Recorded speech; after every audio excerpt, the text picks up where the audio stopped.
àfìgbà tó ṣe dandan pé kò ṣe mọ́ imagine that. Pẹ̀lú gbogbo ìfẹ́ tí mo ti fi fún imagine that. Kí ló fẹ́ kó ṣẹlẹ̀ sí mi tó bá lọ imagine that. Tó bá lọ imagine that, imagine that, imagine that. Every time I try to settle down and have a wife, every time I fail to make them smile, every time I try not to imagine that.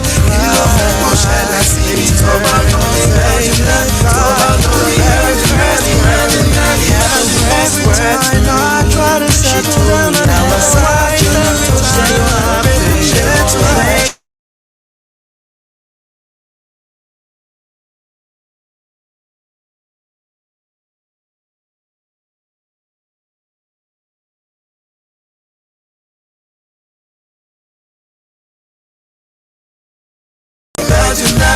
imagine that, imagine that, imagine that.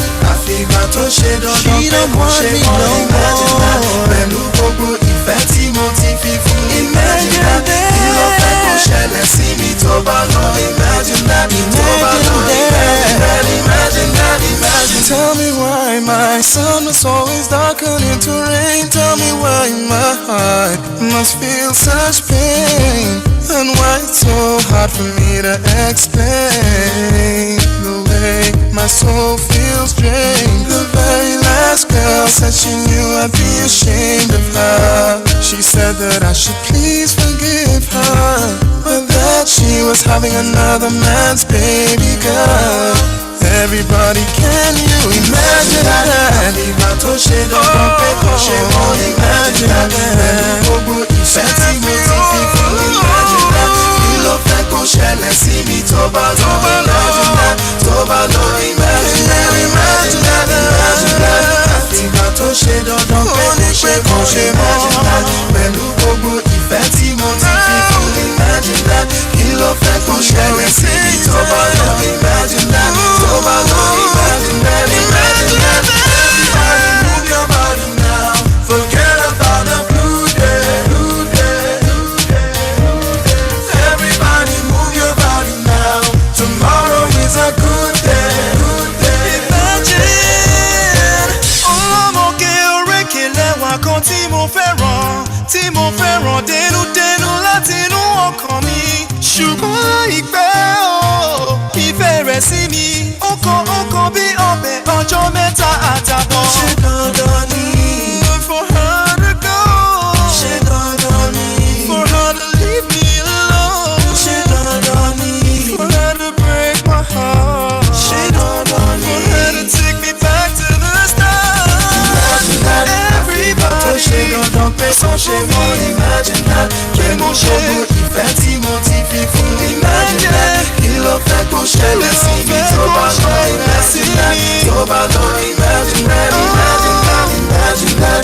Àfìgbà tó ṣe dandan pé kò ṣe mọ́ imagine that. Pẹ̀lú gbogbo ìfẹ́ tí mo ti fi fún imagine that. Kí ló fẹ́ kó ṣẹlẹ̀ sí mi tó bá lọ imagine that. Tó bá lọ imagine that, imagine that. Everybody move your body now. Forget about the blue day, blue day, blue day, blue day. Everybody move your body now. Tomorrow is a good day, good day, good day, good day. Everybody move your body now. Forget about the blue day, blue day, blue day, blue day. Everybody move your body now. Tomorrow is a good day, good day, good day, good day.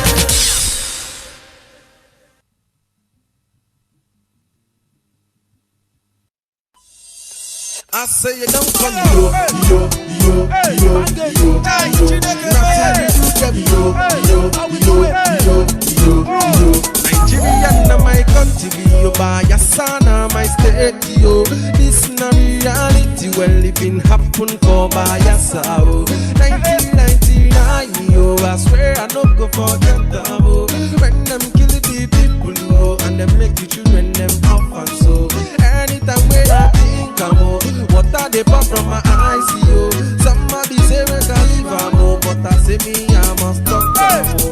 I said they don't kill them, mama, they don't kill them, papa, I said they don't kill them, mama, them, papa, them, mama, them, papa, them, mama, I said they don't kill them, mama, mama, eh, them papa, eh, them mama, eh, wetin we go do you, say na so them march they go yo, 10,000 soldiers for road yo. Ask them where them they go, them say them they go Bayelsa oh. Which place for Bayelsa oh?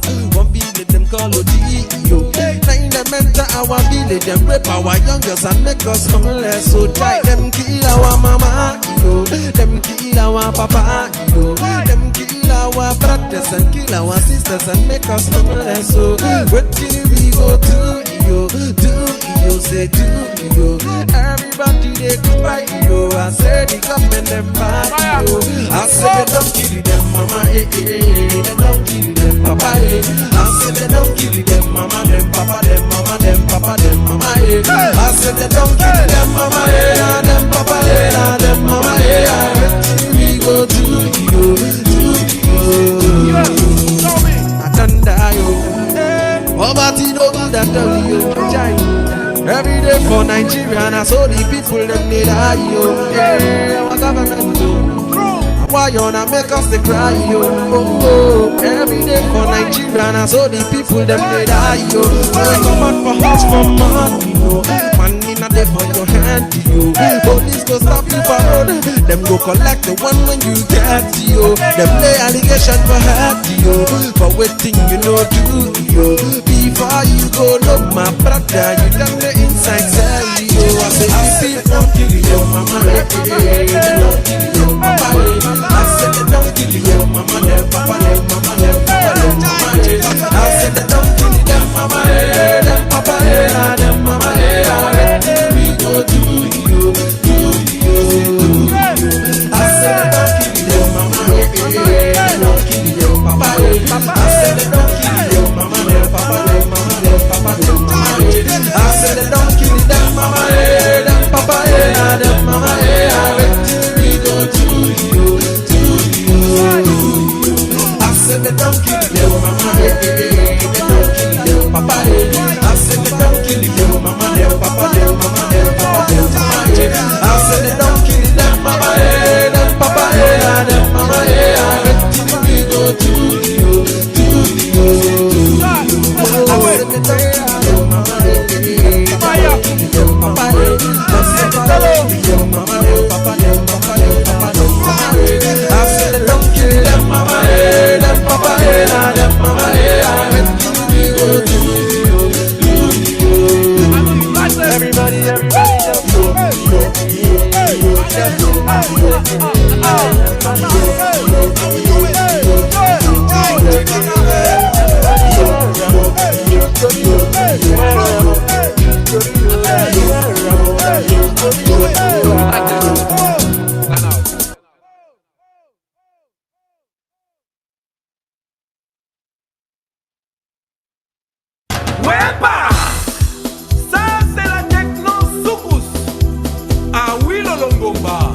Le propriétaire de tous les dossiers. Hey! Hey! Hey! Hey! Hey! Hey! Hey! Avec la participation de Jocelyne Berroa. Hey! Hey! Hey! Hey! Hey! Hey! Yo! Africa! Ngase kapitula bibamba. Nyuso bamba. Baninga nanga pinch na yo. Kotunga makamingi. Koleka kutunga moto na zanga. Pinga naka.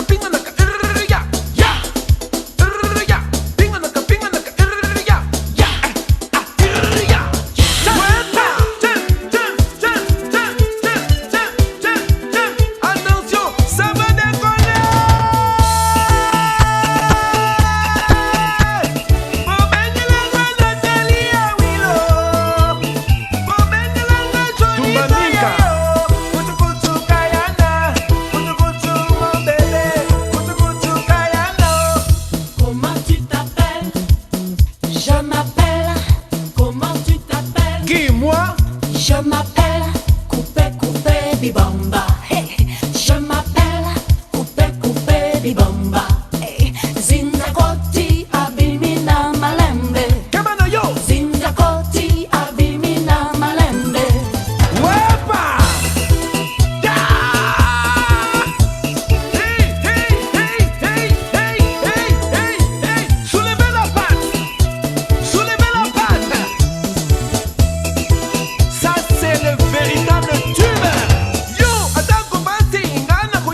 Qui, moi? Non, lui. Je m'appelle Coupé Coupé Bibamba. Non, l'autre.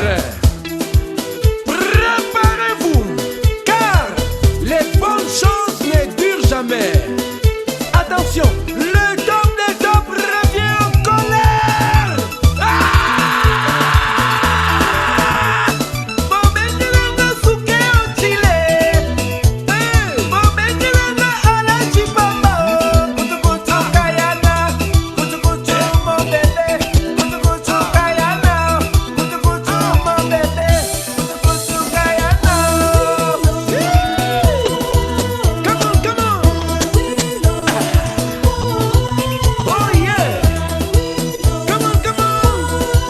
My baby. Chica. Oh yeah, Sabino. Tarabondo, Sabina. Oh yeah, Sabina, Chonito, yeah, yeah, yo. Tarabondo, Sabina. Georges Weah, Waka Waka, l'homme de tous les dossiers, plus fort. Maboko Gaga Boye, Maboko Gaga Boye, Bisogno son Gaga Boye, Maboko Gaga Boye. Comment tu t'appelles? Qui, moi? Je m'appelle. Comment tu t'appelles? Non, l'autre. Je m'appelle Coupé Coupé Bibamba. Minyango, Je m'appelle Coupé Coupé Bibamba. Shikatikanka, Binda Suguma. Wapa, des bonheurs kenyés. Mon père et maman Chantal, à Yaoundé. Moutoukou, Moutoukou, Moutoukou. Au numéro 69, l'homme qui ne tombe pas. Henri Mamouza avec Mamarita de Stuttgart. Kiki Touré. Nelo Tosi Diamante. Toko Sunga Wapi.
Don't know about you, I'm handsome. Most people wanna hold me for ransom. This coconut all up in my mansion. African Michael Jackson. Just see me now, then they feel like some. On the stage, I just give them all the action. And in the room, as a mom's satisfaction. So don't hate me now, because we're gonna very, very be a man. I put you no wrong, wrong. Don't hate me, cause I'm hotter than you. I'm hotter than you. We're gonna very, very be a man. I put you no wrong, wrong. Don't hate me, cause I'm hotter than you. I'm hotter than you. Everybody listen when I speak. Are you with me? I get 10 million in a week. Are you?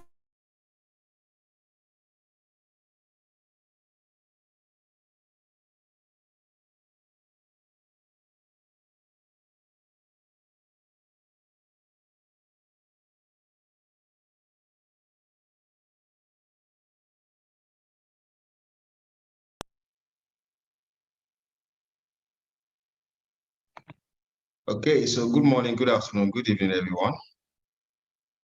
And it's nice to see so many, should I call them old people now, or should I call them old friends here today? It's a good opportunity for us to come back and catch up on our lessons on Power BI. I'm very happy to finally start this process of carrying out case studies and looking at case studies inside of Power BI. Obviously, after everybody learns how to use Power BI, the next thing is, getting so many use cases. And if you don't happen to be a consultant, then of course, these days we find ourselves, seeing so many Power BI challenges online. We've come to that level now.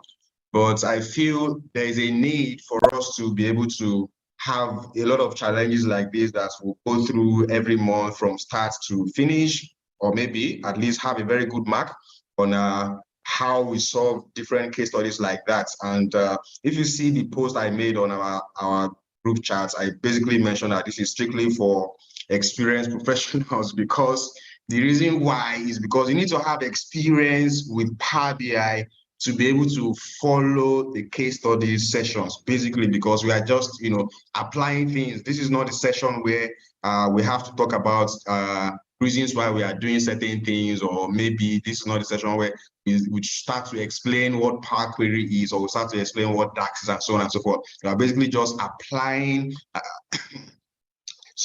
just applying different techniques of what we know already. So only experience will be able to follow this class. So just to be sure that we're on the same page, please let me just know if you are right here in this session. You guys can say hello. Let's hear your voices, and let me be sure that my mic is actually fine and I've not been talking for nothing. Hello. Hello. Hello. Hello. Hello. Yes. Hello. We can hear you.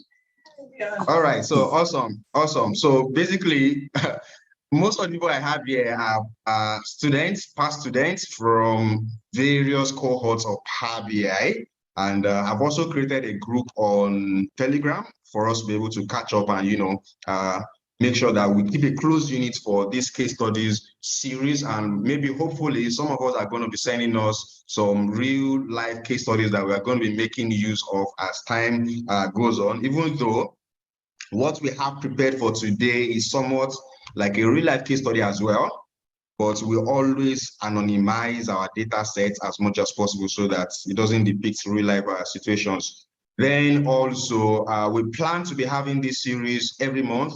I would say at least once a month, not necessarily once. Like, for example, this is going to be the first one, and this first one is actually like, I'll call it like a test run case, because the case study we have today is supposed to be solved. We are supposed to solve it with both Power Query and DAX, obviously. That was the plan for today, but if we exhaust our time on Power Query alone, then obviously we have to look for a way to shift the DAX one to the next time, and I wouldn't want that to be like after 1 month, right? It would be good to have it to follow one another as quickly as possible. So if we don't complete this today, we probably will have to take a look at the DAX session by next week, hopefully. I'm going to keep you guys updated, and I'll create a new event for that. But it depends on how this one basically goes. So obviously, based on the profile of people in class right now, it looks like I'm supposed to skip the next slide. But some people are still going to be watching this recording, so I guess I just have to show the next slide as well. So I'm going to be your speaker for today, and hopefully, since this is the first one, we hope that subsequent ones, we'll be able to bring in some other people to also help us with some case studies, either their own case studies or maybe something that we may have to share with them before the time. So my name is Ahmed Oyelowo, and Microsoft MVP for Data Platform, also an MCT and Microsoft Certified Educator. And I'm managing partner for Foresight BI and Analytics Global Solutions. I'm going to be the one to run the show for today. Obviously, I'm the lead for this particular user group, which is an official Power BI user group. That's why we're enjoying you guys to make sure you join the Power BI community online, because communications are going to be close by. We'll have several platforms. We'll have to talk about all of those platforms as time goes on. So we have case studies to treat today. And this case study, let me tell you the history of the case study. It's supposed to be to profile customers based on certain rules. How did I get to, how did I acquire this case study? I'd like to talk about the history of every case study that we are going to treat. was sent to me by someone on LinkedIn. Basically, was also sent that data set by someone else who was trying to apply for a job. So it's more or less like these days I see a lot of Power BI jobs and Power BI interviews bringing out real life case studies for people to solve. Of course, it can't be a live test. It has to be something that is sent to you and then probably give you 1 week or a couple of days to work on it and then send that back to them before you now make your presentation. So that data set basically was from someone, and I found it very interesting. And what I just had to do to it was to anonymize it a little bit, right? So we anonymize data sets and fine tune it here and there. So it's not exactly that recruitment case study that we'll have to treat, of course, but then there is similarities in what the requirements. So I'm going to be sharing that file. So if you are joining this from your PC, you have the opportunity to download the files that we want to work with. Otherwise, we'll drop it on the group the groups where we are coming from. I belong to so many Power BI groups. I think if I'm counting, it can't be less than 10 Power BI groups, right? So I'm going to share that file and also upload it on our website after today's session. So let's start by sharing the file so that when we start to talk about that file, everybody is going to be on the same page, even though we are going to share screen and you also see the case study you are working with, just in case you're unable to download the file. So we have an Excel file and a Word document. So the Excel file basically contains the data. Okay, so I'm attaching that to the chat section on Zoom right now because I think we're also streaming live on YouTube, even though I'm not sure anybody is watching that stream right now. That was a last-minute decision. Yep. Customer profiling. Okay, so I've sent in the Excel workbook and I've also sent in the Word document as well. So the first thing we have to do is we need to try to understand what the case study requires. And I'm going to tell you something else that inspired basically these sessions is because I feel like a lot of people tend to end their Power BI journey after classes, right? So we basically have a lot of things to do at work. So it's not everybody that have the opportunity to work with Power BI or to work with data at work. So in that case, you are left with going to source for challenges online. I see a lot of challenges these days, Power BI challenges online. And the thing about those challenges is you have to come up with what you want to show, okay? And there is a big difference when you think about what you want to show in your Power BI reports and when you have a specific outcome that is required of you. They are completely different, right? So if you are coming from consulting background, for example, then you will realize that there are so many crazy case studies that you never think of, right? So customers ask for certain things that you basically tell yourself, why? Why do you want to do this? Why do you want to show this? But they say, this is what I want. And guess what? That's what you're going to give to them, right? So that's why I feel like these case study sessions is extremely important for people to continue their Power BI development and to continue to learn different skills. When there is a specific requirement that you're supposed to trash out, then you have to think out of the box. And then you also have to go out of your way to make sure that you are really grounded in providing your solution. So that's basically the mindset that I would like us to have going into these case studies. So first thing is, let's take a look at what the requirements is, and then we're now going to take a look at what the data looks like. And I'll tell you why that is the case. So in consulting, you always want to start, you don't want to start with data. You want to start with requirements, okay? Because as much as possible, you are going to be doing a lot of things in your head. So many things are going to happen in your head first, like the entire planning and everything that goes into that project happens in your head before you now put up the plan, right? Before you execute the plan.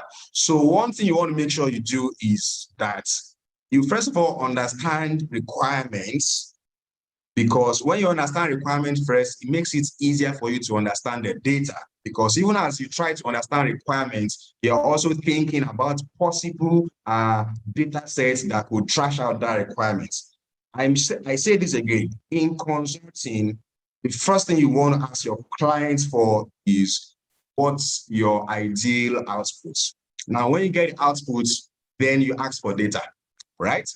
Thereafter, you now match the data with the outputs, and you can now tell whether client needs to provide you with more data or not.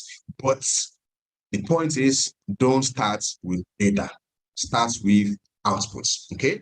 And that also applies to your personal project. So if you have a personal project as well, like all these challenges I talked about earlier that you want to run, you also need to think about output first. What do you want to bring out of this data, right? Before you now deep dive into the data and before you now start to basically explore things.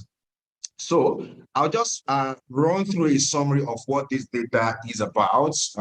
They have a telecom company, and they are trying to improve their marketing efforts. Obviously, everything goes down to revenue. If you want to increase marketing efforts, because of revenue. If you want to reduce costs, it's because of profit. Revenue ultimately is because of profit also. If you are reducing staff strength, it's because of profit. Everything is kind of like tied to profit at the end of the day. So this company is no different.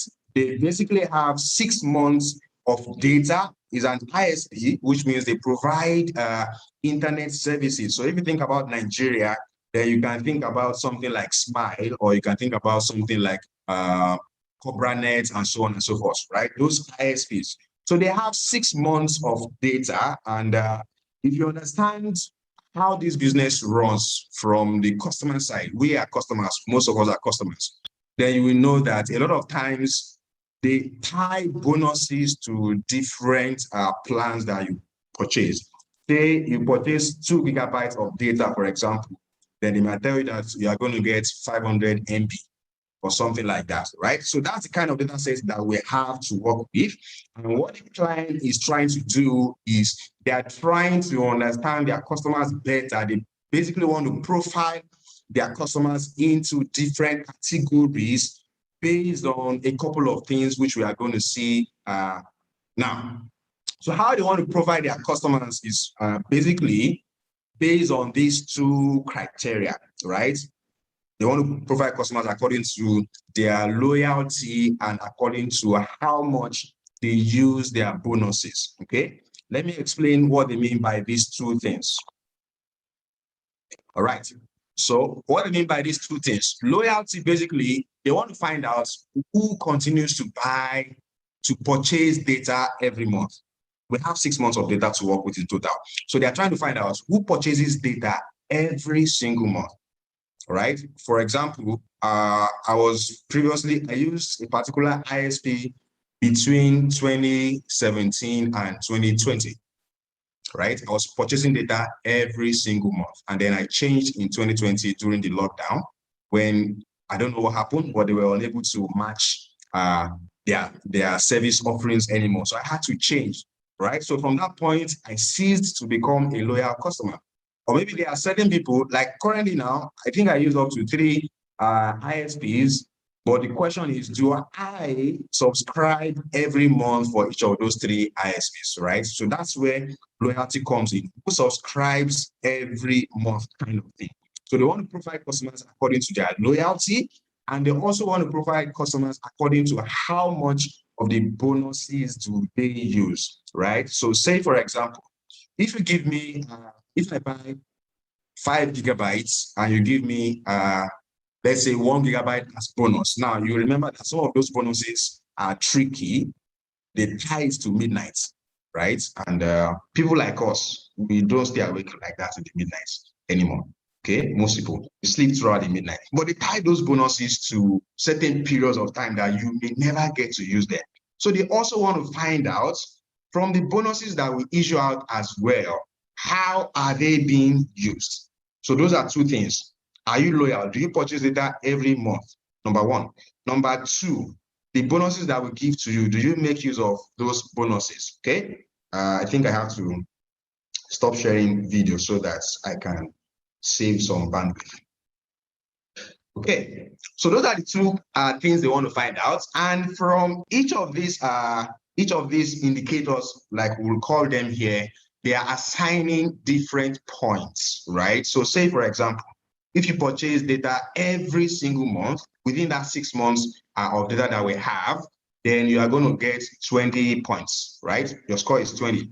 And then if you purchase 5 out of 6 months, you get 15 points, 10 points for purchasing 4 times, 5 points for purchasing less than 4 times. And then if you never purchase within these 6 months we are looking at, then you only get a score of 1. Okay, that's on loyalty. Now on bonus usage, it's kind of like the opposite, right? So for example, for you to get this maximum score of 20 points, it has to be that of the 6 months, you did not make use of your bonus at all, right? You just sleep all through the night. You don't make use of your bonus. So once you rank you're a good customer, you can start giving that bonuses to some other people, that kind of thing, right? So bonus usage, if you did not use bonus at all throughout 6 months, get your 20 points. If you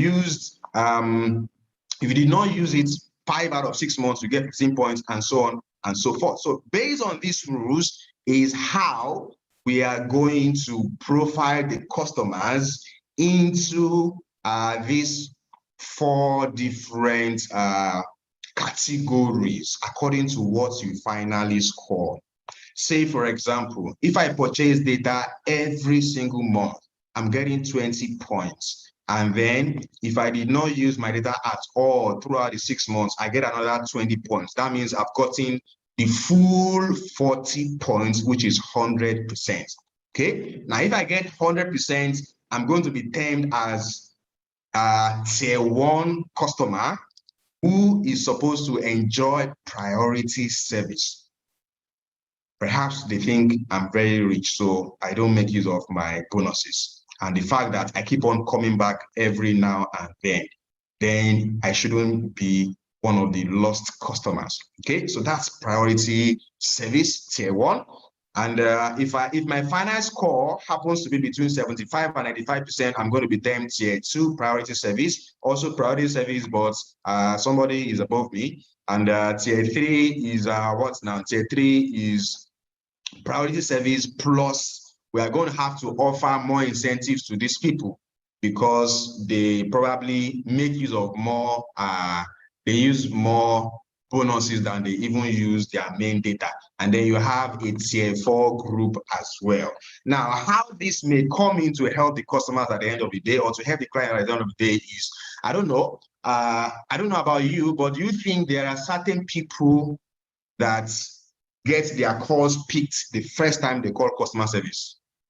Do you think there are people like that? What do you think? You can respond in chats or you may unmute to tell me. Do we have anyone from the telecoms industry?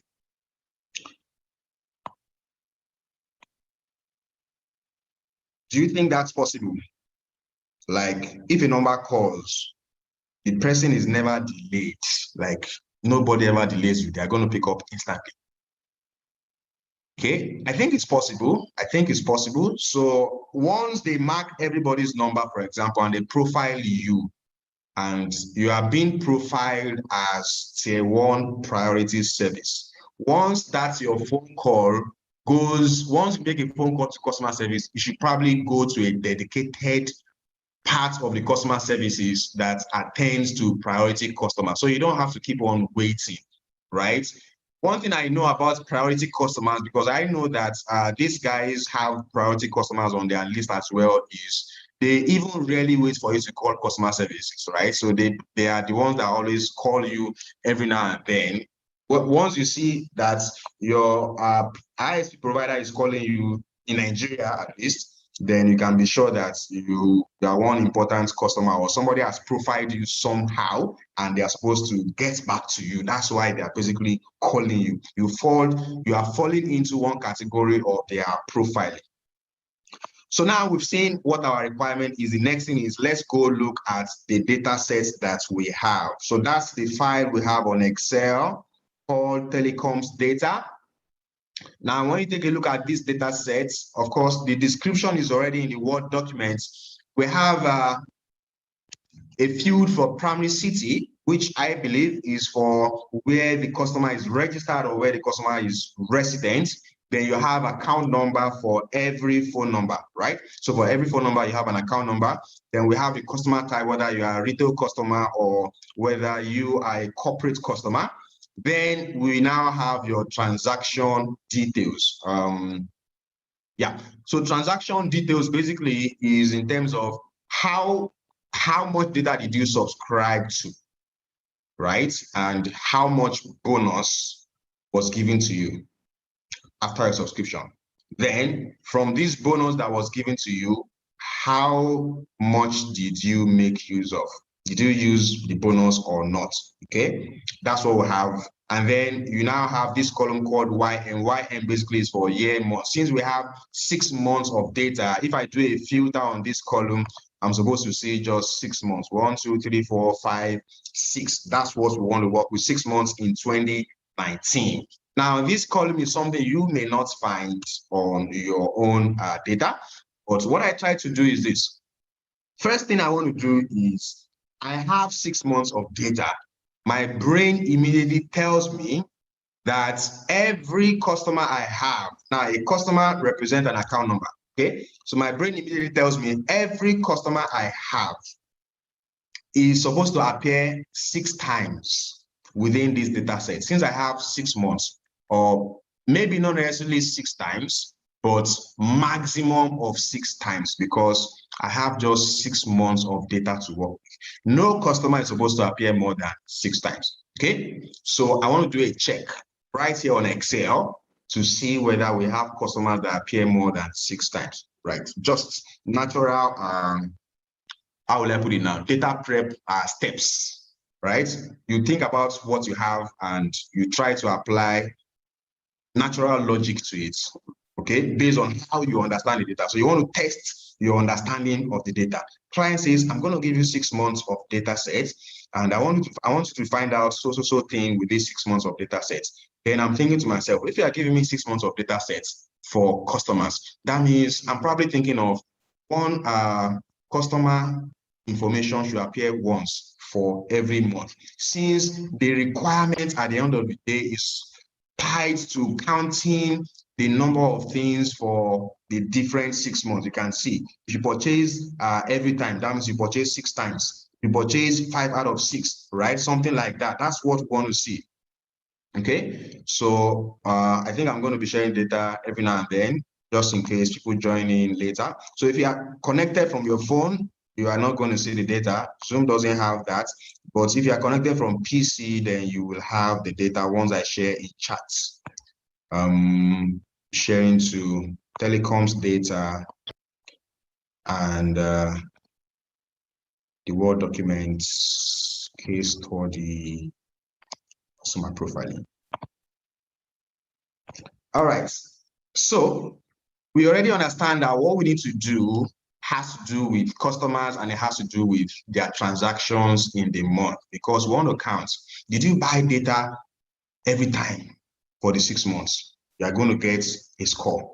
Or did you buy only 5 times? You will get a score. So my expectation is the maximum number of times a customer should appear is 6 times. So I'm going to validate that first before I start to work on this data set. How do I validate?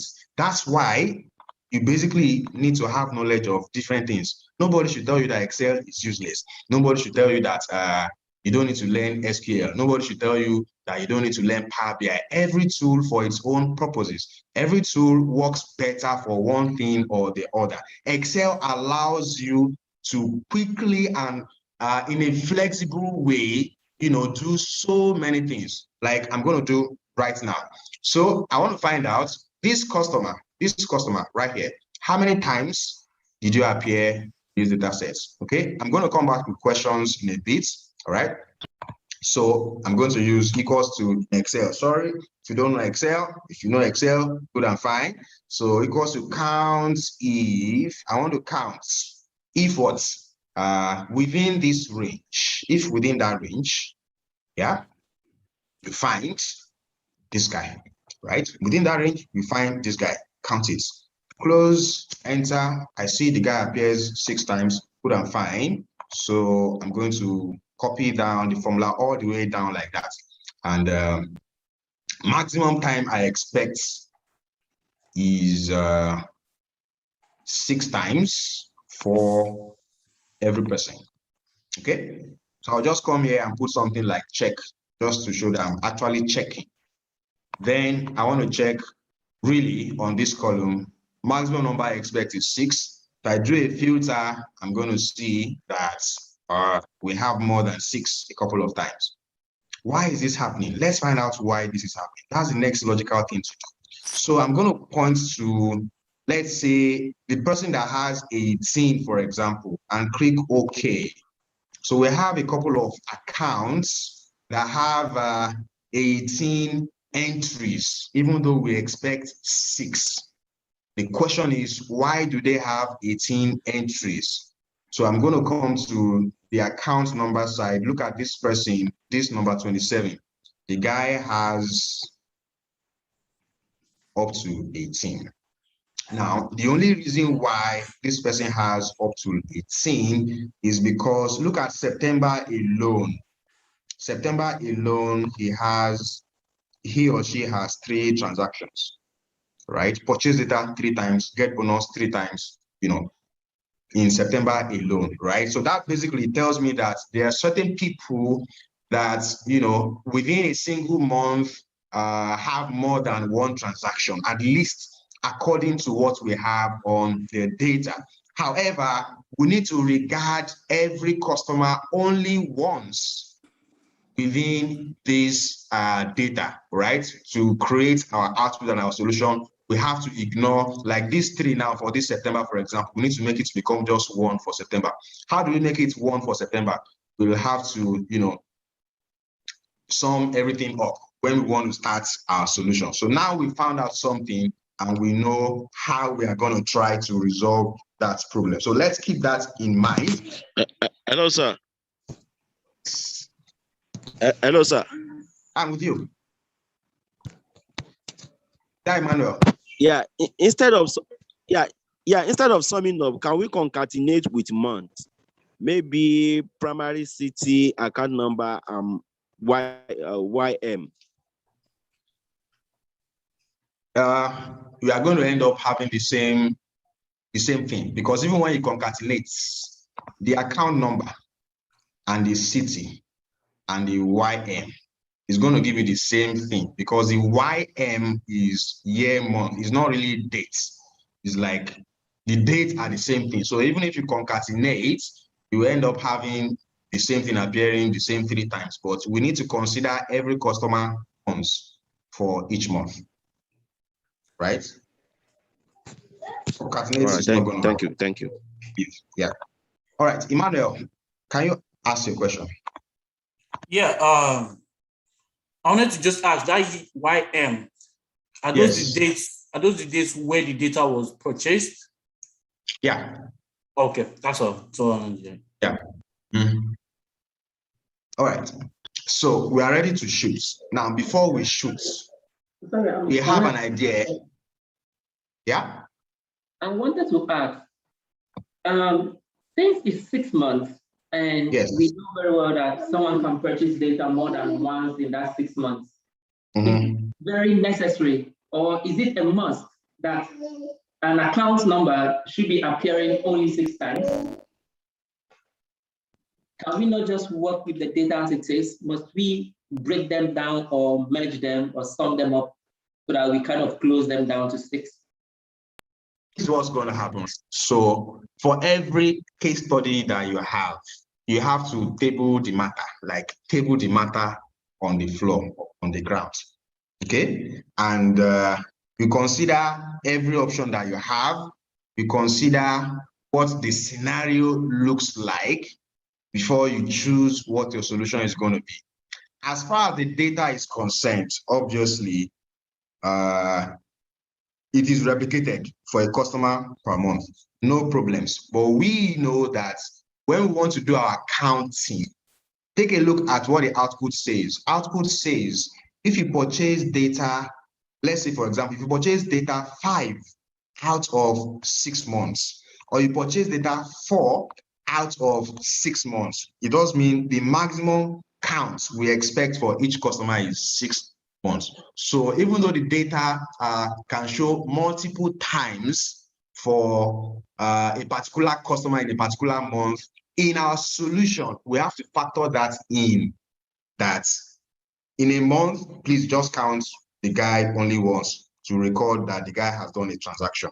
We need to factor that in. That's the whole idea of showing you that count. And just for you to have it at the back of your mind that this is what you have to do to it. When you are counting, please don't double count, okay? Because nothing here says 18, for example. Nothing here says 7. It says out of 6 months. It's all out of 6 months, out of 6 months, based on this requirement, right? So there can be a different requirement in a different way that would basically take a different approach to solving, okay? All right, so let's push on. We are almost 1 hour in already. We have between 2 and 3 hours to use, okay? But if I realize that we've done too much, we'll probably stop at Power Query solution, come back to DAX some other time, because DAX itself, you guys know how it is. I don't need to say it. So let's now work in Power BI. So I'm going to open Power BI desktop. Why I don't have anyone opened is a mystery.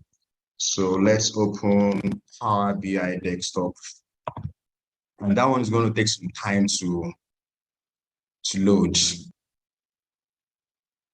So, but as we want to open Power BI desktop now, let's, as Power BI desktop is currently opening, we'll talk about what solution do we need to put in place, okay? We want to plan our work now inside our heads. We know that the first thing we have to do is we need to get the data, right? That's the first thing we are planning. Get the data first. Now, after you get the data, we know that this data set has repetitions in certain months, and we don't want to deal with that repetition. We basically want to count every month once. So what we are going to do is we are going to summarize the data at the month level, okay? So summarize the data at month level. That's going to be our solution to countering that number 18, number 17, anything that is more than 6. By the time we summarize it, you see the maximum we are going to have is 6. Okay, that's number 2. Then number 3, after we summarize the data, we can now start our counting, isn't it? So we can now do our counts of the transaction. So we can now count the transaction. So this is what we are going to work with from whatever solution we want to apply. If we're using Power Query, go by this. If we're using DAX, we'll also go by these 3 things, okay? So let's go to Power BI and bring in our dear friend. Unfortunately, this is not the pretty stuff, right? I know many people like the pretty stuff, the pretty graphs, the pretty charts, but behind every pretty graph and charts, there's so many dirty work behind the scenes. And it is those ones that actually give you the tough time, not the pretty work, okay? So Excel is my data source. And if your data source were to be an SQL-based data, for example, you probably would have done some of those things inside SQL already before you even bring it into Power BI. Unfortunately, we have Excel files to work with, we have to deal with it. So I want to work with telecoms data.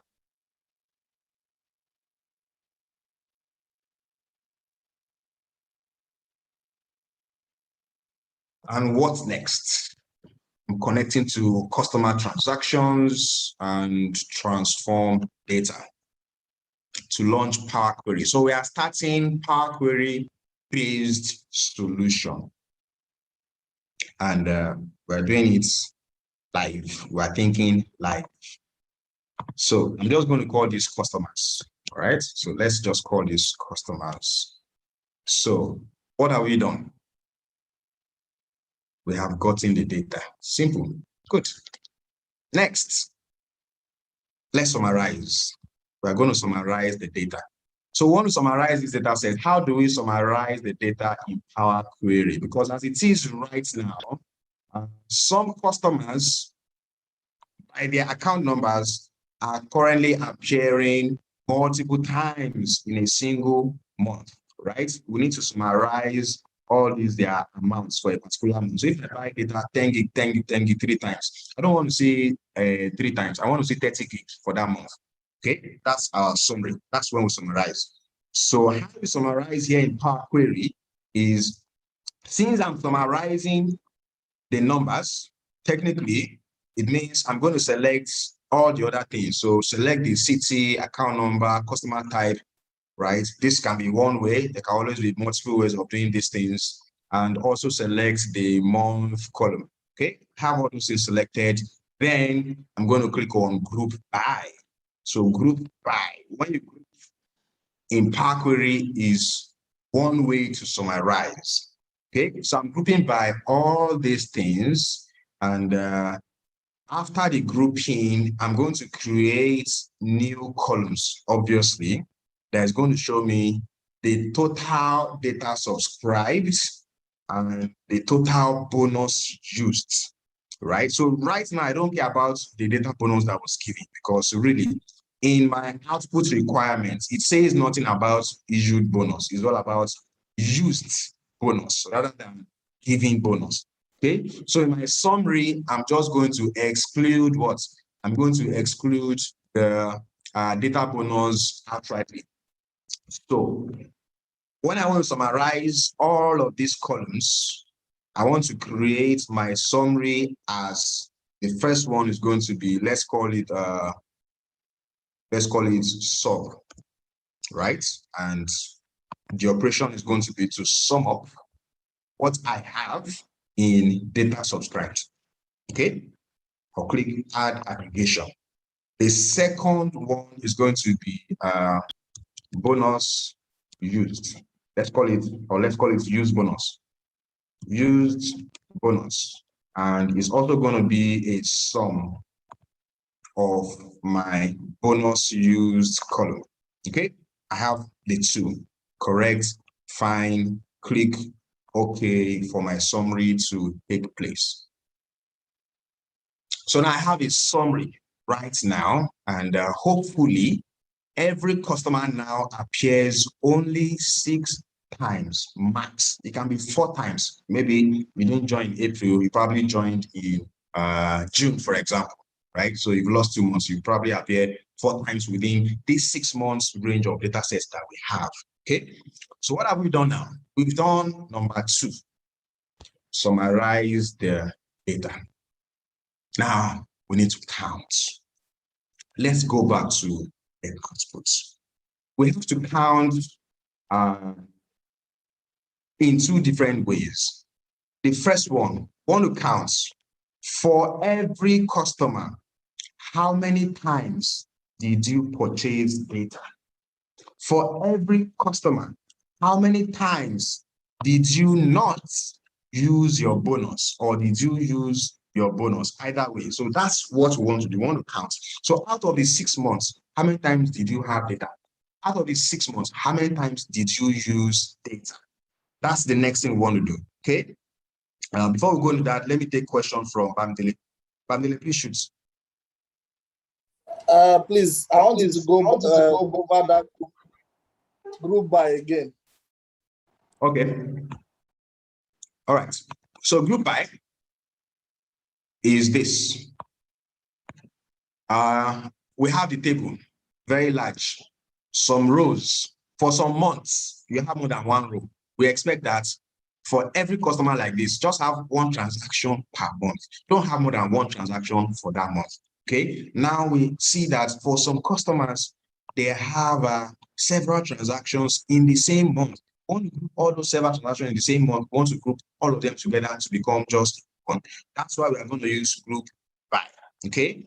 And the main transaction really is this subscription the bonus, and the issuers. That's like the main transactions, right? We only want to group them together based on every other thing.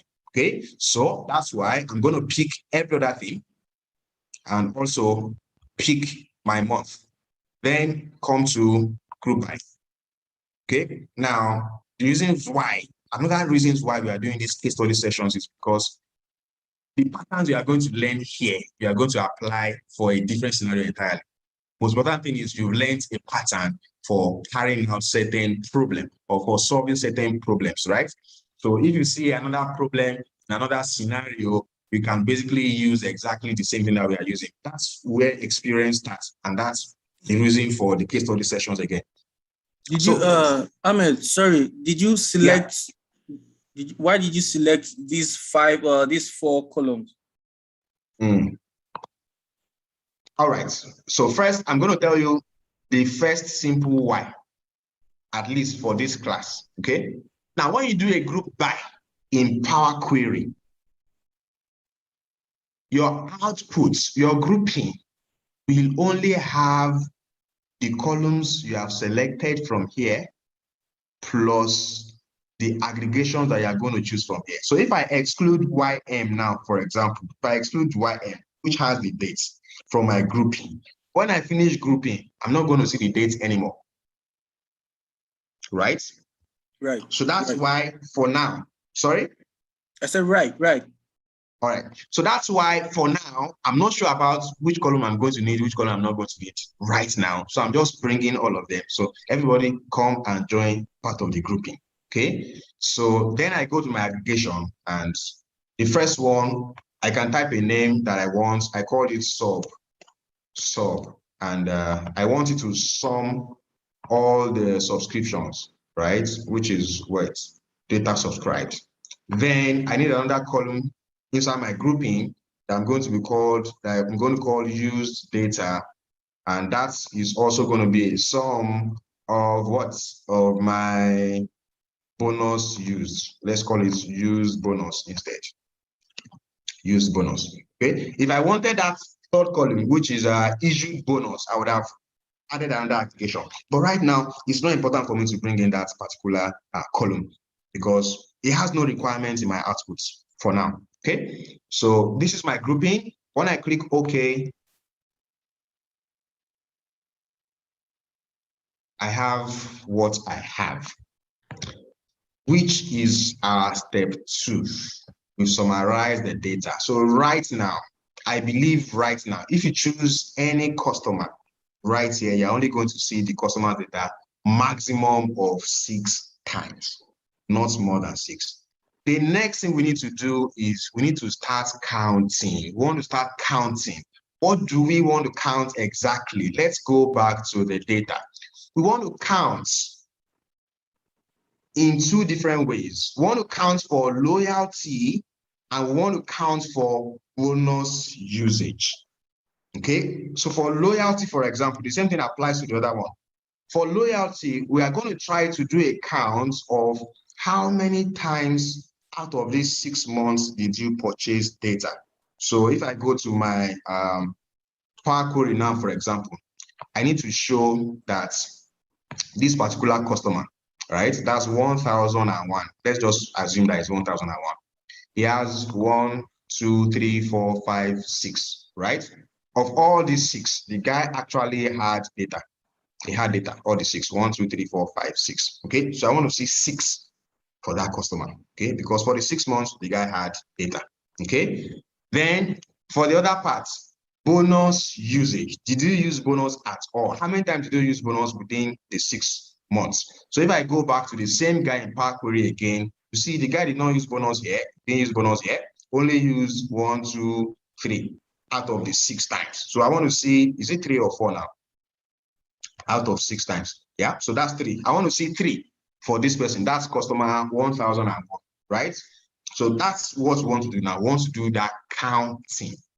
More or less like I want to count the months where the customer has sub. I also want to count the months where the customer used bonus. Clear? Okay, now the next thing I'm going to do is let's find somewhere in Power Query that does anything counting. You know that this counting I want to do now, it has to be a new column anyway. We need to create a new column for it so that I can get for subscription, the guy did 5 times, for bonus, the guy did 7 times, something like that. Okay, so if you go to transform, for example, you are going to see a button under statistics where you have count values. If you also go to add column, you are going to see the same thing under statistics where you have count values. Okay, now since it is the months that we really want to count, I'm going to try to find a better way to explain this. But right now, what we want to try to do is we want to make the months now to be like the subject of the matter. Okay, so what I mean is this.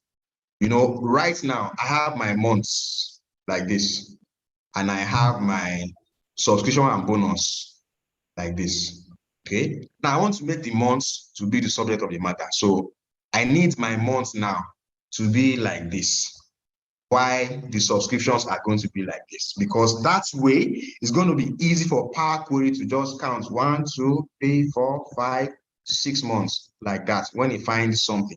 Okay, that's the next thing we want to try to achieve now. To achieve this, our counting. So how we are going to do that is, I want these year months to be the subjects at the top. Why I want this subscription and this bonus to be values inside columns like that. Okay, so in Power Query, you call that kind of operation it lies between pivot and on pivot. So we are going to start with the on pivot one first. So if I select this sub and unused bonus, select the 2 of them, I can do a right click, or don't let me use a right click now, not to confuse people. So let me just go to transform and come to on pivot columns. I want to on pivot these columns. Right. So now I can see attributes. For customer 1001, on one row, I have the subscription for August. On the next row, I have the bonus used for August, right? For the same customer, I have the subscription for October, and I have the bonus used for October, right? I have the subscription for July, bonus used for July, something like that. Now, I've been able to achieve the first leg, which is to kind of like transpose that subscription and use bonus. The next thing is I want to make this year month the subject of the formula, right? So that's where this attribute was coming from. No, it was coming from up. We had sub as one column, use bonus as another column. Now I've combined these two together. They now appear in one single column by on pivot. Next thing is I need to make this my year month to now be subjects at the top. You know, it's just like the opposite of what we did. To make subject items, we did on pivot.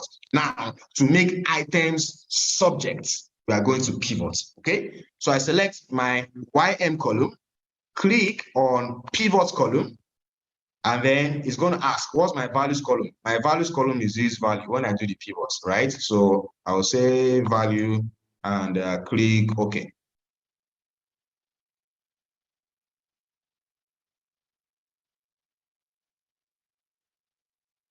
Expensive operation. You need enough memory and enough everything. So now when I check right here, I'm going to see that the months are now my subjects now. So it's easier for me. For everybody in August, I see all their transactions in one single place like this. For everybody in October, I see all their transactions. For the old transaction for October is here, the old transactions for July is here, and so on and so forth. So for each month like that, I've made month to become the subject of the data sets right now. So that for customer A, for example, for this customer, Hello, 1004. Yes, please. Yeah. Hello, Ahmed. Yes, I can hear you. Shay, go ahead. Shay, can you go ahead? Okay, so I'll just move on for now. I'll come back to that. Hello, Ahmed. Sorry, can I cut you short a bit? Yes, please. Currently stocked under pivot columns. Yeah. I'm still on. Okay, can you hear me now? I can hear you now. You stopped on pivots. That's what you said. Okay, I'm just going to assume what you said, and I'm going to work based on my assumption. So my assumption is you stopped at on pivots column right here. The next thing we did after on pivots was to pivot year month column, right? That's the last thing we have done. Pivot year month column, and now we are here, okay? Where we now have every month has its own column. So right now it's going to be easy for me to do this counting because I can look at this customer 1004, for example, and then I want to count of all the 6 months, right? So this is 6 months. 1, 2, 3, 4, 5, 6, right? That's 6 months. Of all these 6 months, how many times did you subscribe? Customer 1004. It's going to show me what? 1, 2. It's going to show 3. Then what? 0, 0. That's not part. It's not going to count. And 4. So I need to see 4 right there. Okay. So Peter has a question. Peter, can you go ahead with your question quickly?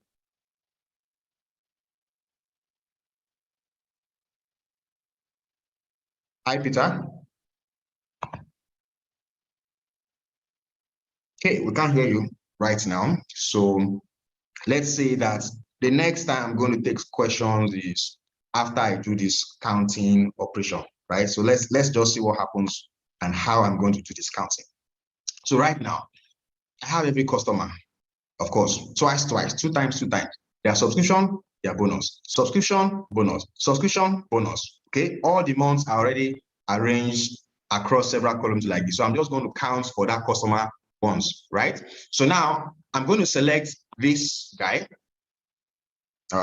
select the first month and highlight all the months. Okay, I've highlighted all the months like that. Then I go to add column tag and I go to statistics and say, I want to count the values, right? And remember what we expect. We expect 4 for the first guy because he has 2 months in which he did not subscribe. Okay, so when I say count values like this, what you are going to see is what? Who can guess? 4 or 6? We are going to see 6 as the answer. Do you know why we are seeing 6 as the answer? Because 0 is also a value, but we don't want to consider zeros. But 0 is a value, so we need 4. We don't want 6 for the first guy because these zeros should not count, so let it be 4. So what we are going to do is before this counting of the thing, let's go back to where we did the pivots. Okay, so this was where we did the pivots. We are now going to highlight all the columns that has the months and the numbers. Do a right click on any of those columns after highlighting and select replace values. You already have a guess what I'm trying to replace. I'm trying to replace 0 because I don't want to consider 0 as a value in my counting. So I want to replace 0 with something called null in Power Query. Like we said, this is not a beginner's class. So I hope everybody is on the same page as with null. Okay, so click OK right now.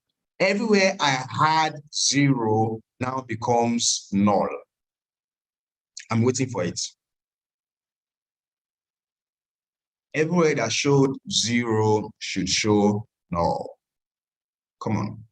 Expensive operation, another one, right? So now all my zeros are now null, which means expectation is when I use that counting value, that's next one, count values. It's not going to count null because nulls are not values. They are no values. That's why they are not. So I'm going to see 4. So if I go back to that, my final step now, when I did that count, I should see 4 if I scroll right. It is now showing 4. Now that's the count that I want to see. Now, at this level, we have to think critically. So for now, I'm going to delete these columns for now, right? These months columns, because really my focus is based on the counts anyway. So I'm just going to delete all these months columns so that it's easier for us to see what we are working with. So right now you can see customer 1004 subscribed 4 times and also used bonus 4 times. That's where we are right now. Subscribed 4 times and used bonus 4 times as well. Okay. But the thing about this use bonus of a thing is that based on our requirements, we are not really counting when you use bonus. We are really interested in when you did not use bonus.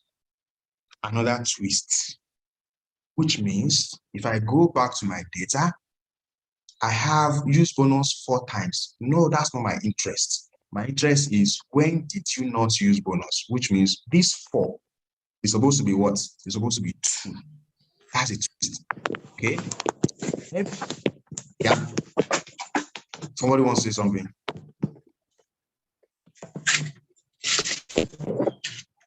Okay, maybe not. So you see another twist right now, customer requirements. I'm not really interested in the bonuses you use. I'm more interested in the bonuses you did not use. That's my interest. There can be several ways to deal with it, right? But sometimes you want to go with what comes to you first, and some other times you also want to go with what's easier for you to do. So far right now, you would have seen that we've not even written any single formula, or we've only been clicking and clicking and clicking because it's easier for us that way. So if I come back right here to my data, I'm trying to say that my concern is not for use bonuses, really. I'm not concerned about use bonuses, rather I'm concerned about the unused part. So for every count that we have here, I need 4 for sub, for example, for the first guy, and for the unused, I need 2, not 4. He used 4 times, but I want when he did not use. For the next guy, 1006, the guy used bonus 5 times, but I'm interested in how many times did you not use bonus, which is supposed to be what? It's supposed to be 1. Okay, so what's common between changing 4 to 2 and changing 5 to 1? What's common? You're basically subtracting them from 6. We want to subtract those numbers from 6. Okay, so how we are going to try to do that right now is there can be several ways. I'm only going to show you one. Okay, right? You can try some other ones yourself. So what I'm going to do is I'm going to select this my counts column. Then I'm going to go to, I'm still on add column anyway. I'm going to create a separate column for this. So I'll go to where I have standard and I'm going to say subtract. I want to subtract this thing, all these numbers from 6 like this. Then click OK.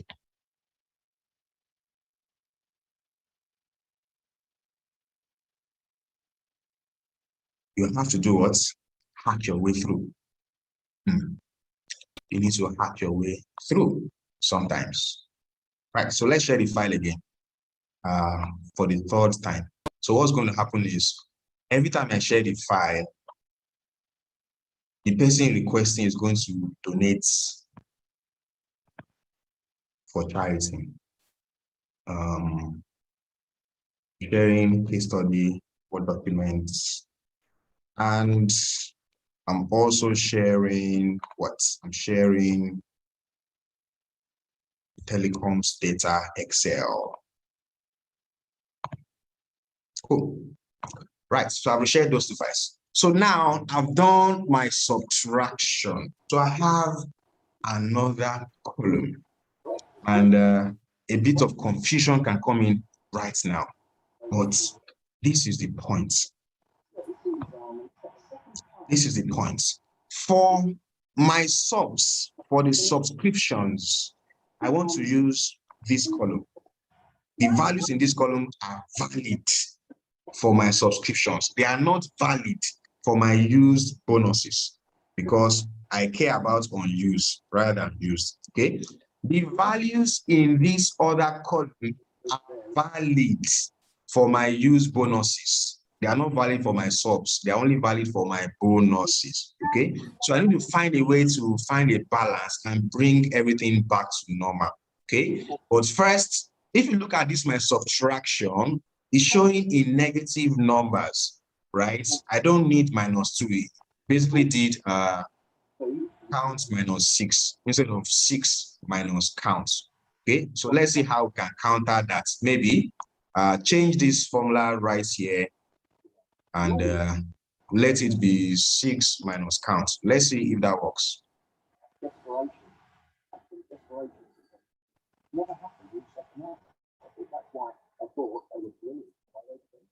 I don't know if someone is talking to me.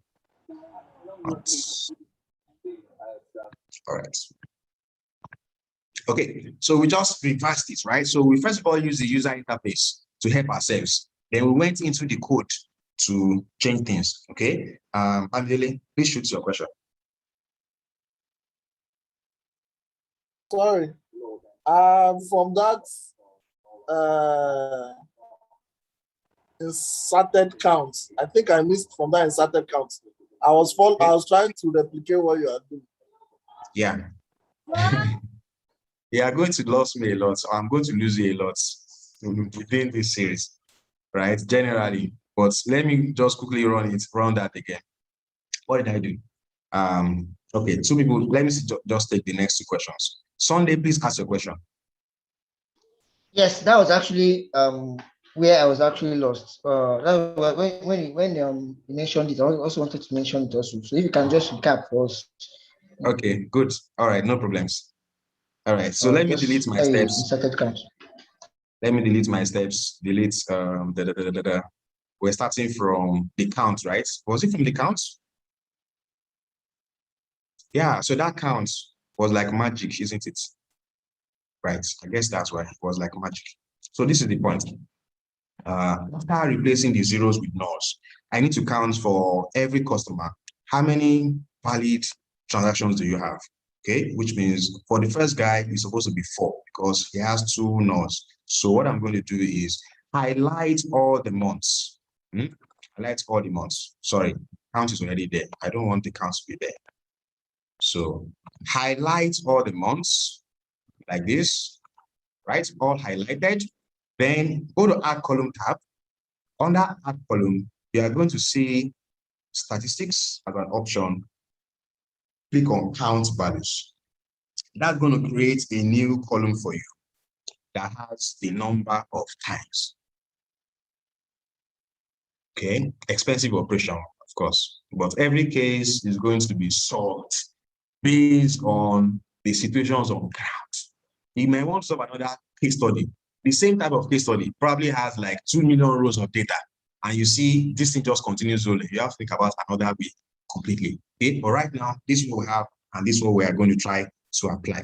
So I have my count column right now, and currently it's showing me subscription. How many times? 4. For who? For customer 1004. The same customer 1004. Used bonus.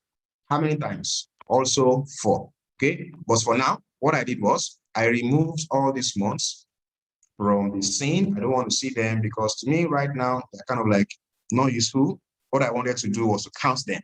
I've counted them. I don't need them for now, so I'm going to delete them. Right? I just press delete on my keyboard after highlighting and they are gone. So we are here now.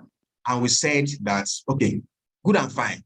I know how many times you subscribed. After all, what our requirement wants is how many times did you purchase data? Okay, I can already have that answer. So for this person, the guy purchased data 4 times. I already have my answer, right? For the next guy, 1006, the guy purchased data 6 times. I have the answer for that one. The second part of the questions is, how many times did you not use bonus? If I come to my data right now, what I have is how many times you used bonus. But what I need is how many times you did not use bonus. So out of 6 months, if you use bonus 4 times, it means you did not use 2 times, which is basically 6 minus 4. Okay. So I want to create a column that is going to take care of that, because right now, this my count works correctly when it is subscriptions, but it doesn't work correctly when it is used bonuses. Technically it works, but we don't need to use bonuses, we need unused bonuses, right? So it's not working now because this 4 should be 2, this 5 should be 1, and so on and so forth. So I'm going to have to find a way to do that. And the hack we are going to use now is we are still going to create a new column now that works for the use bonuses, whereby instead of 4, I'm going to see 2. Instead of 5, I'm going to see 1 for that one. Instead of this person that has 4, I'll see 2 again, and so on and so forth. And guess what? Instead of this unused bonus, use bonus, this guy used bonus 0 times. Like the guy did not use bonus at all out of 6 months. That means this is supposed to show 6, not 0. That's what we are supposed to have. Show 6, not 0, because I want how many times you did not use. Okay, so I'm going to select this my column, this my count column, go to add column tab in Power Query, and go to standard calculations. You know standard, BODMAS. Click on that drop down. Sorry, BODMAS for us in Nigeria, PEMDAS for the people that schooled abroad.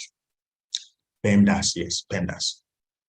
So standard, and I want to subtract the values in there from 6, or either ways, just do 6 minus the counts that I have and click OK. So that should give me a new column yet again. Okay, right? So I have a new column again. My first column is what? This column I said is valid for subscriptions. This column now is supposed to be valid for use bonuses. Okay, but for me to make it valid for use bonuses, I'm going to need to, first of all, I don't like this minus I show you here. It's supposed to be 2, 2, 1, 0, 6, no negatives. If I check the formula that Power Query wrote for me when I use this standard, I'm going to see that instead of doing 6 minus what is inside this column is called count. It's supposed to do 6 minus count. That's done count minus 6. So I'm just going to correct this formula like this and come here and put 6 minus count. Then check that.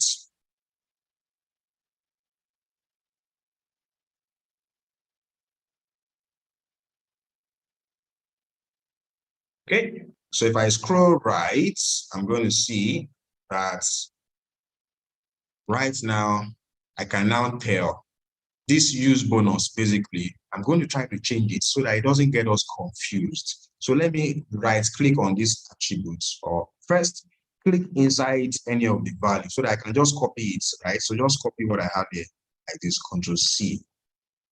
Then select the column, right click and do replace values. So I want to replace that thing called use bonus. To avoid confusion, I want to call it unused bonus, right? That's like the right thing right now.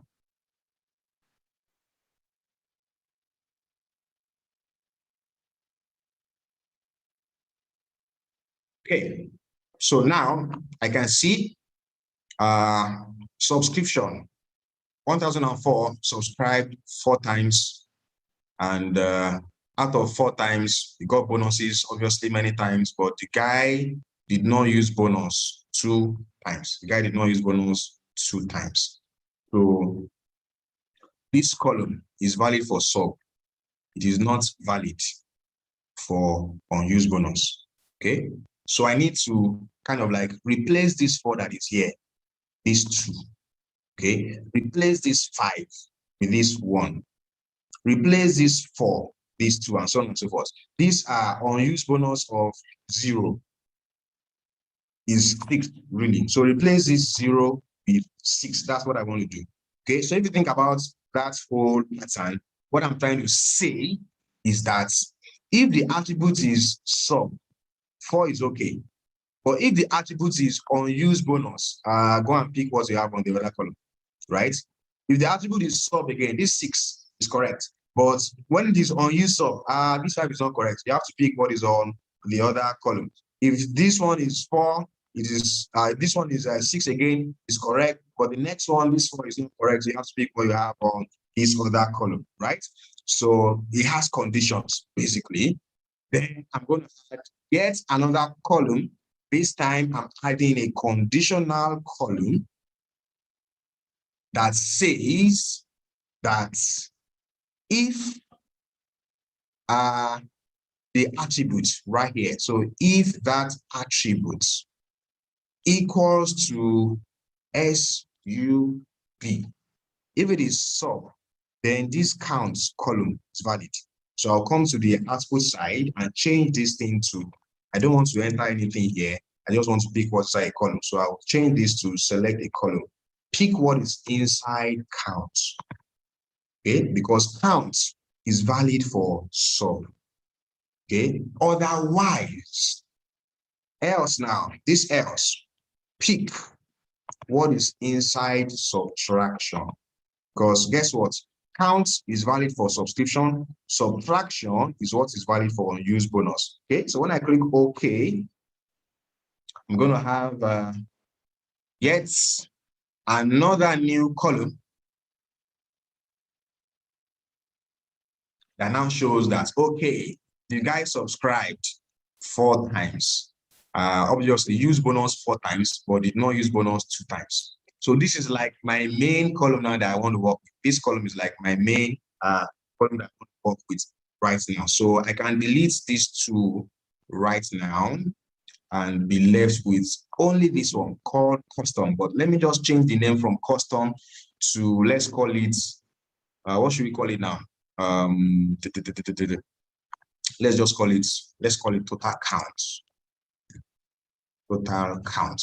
Okay, so for customer 1004, I have total count of subscriptions. I have total count of unused bonuses. Guess what? I'm already very close to answering these questions, because for each customer now, I can count how many times did you purchase? The answer is right there. That's by the sub.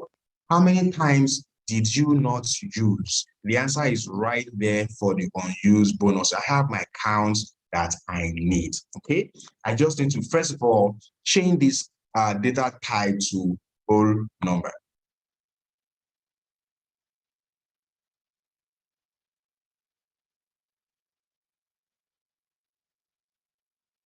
Right, so as we've answered up to where? Counting the transaction. So now we've really counted the transaction. See how fast it took us to get data and to summarize. The problem lies in this counting based on the structure of the data that we have and also based on the type of solution we're trying to provide. So now we've counted the transactions. The next thing we need to do is to start doing what? We need to start apportioning the points based on our case study. Remember, when you are purchase data all through, that means when you purchase data 6 times, your score is going to be 20. If you purchase data 5 times, your score is going to be 15, right? The same way, if you don't use data for 6 months, your score is going to be 20. If you don't use data for 5 months, your score is going to be 15, and so on and so forth. So technically, when your counts happens to be 6, you have 20 points. If it's 5, you have 15. If it is 4, you have 10. And if it is less than 4, you have 5. And if it is what? If it is 0, basically 0, meaning that, for example, you did not purchase data at all. So your data purchase is showing 0. And then you used bonuses all through. That means your unused bonus is also 0. Then your score is going to be 1. So that's the next thing we want to implement right after taking questions from Bamdele first.